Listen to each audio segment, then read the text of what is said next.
પંચમહાલ જિલ્લામાં પણ ડ્રાઈવરો દ્વારા હિટ એન્ડ રનના કાયદાને લઈને વિરોધ કરવામાં આવ્યો। શહેરા તાલુકાના હોસીલાવ ચોકડી પાસે ચક્કાજામ થયા હતા, ત્યારે ડ્રાઈવરો દ્વારા કાયદાની જોગવાઈઓને લઈને વિરોધ નોંધાવ્યો। પોલીસ આવતા ચક્કાજામ દૂર કરવામાં આવ્યો હતો, ત્યારે ડ્રાઈવરો દ્વારા કાયદો દૂર કરવામાં આવે તેવી માંગ કરવામાં આવી છે। ત્યારે આ કાયદાને લઈને ડ્રાઈવરોમાં ભારે વિરોધ જોવા મળી રહ્યો છે। પંચમહાલ જિલ્લાના શહેરા તાલુકામાંથી હાલોલ શામળાજી હાઈવે માર્ગ પર પસાર થાય છે।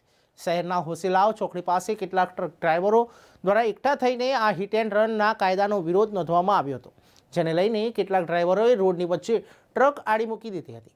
આ હિટ એન્ડ રન કાયદાનો વિરોધ સૂત્રોચ્ચાર કરીને નોંધાવ્યો હતો, જ્યારે આને લઈને એસટી બસો કાર ચાલકોને થોડા સમય વાહન હાઈવે પર જ રોકી રાખવાની ફરજ પડી હતી।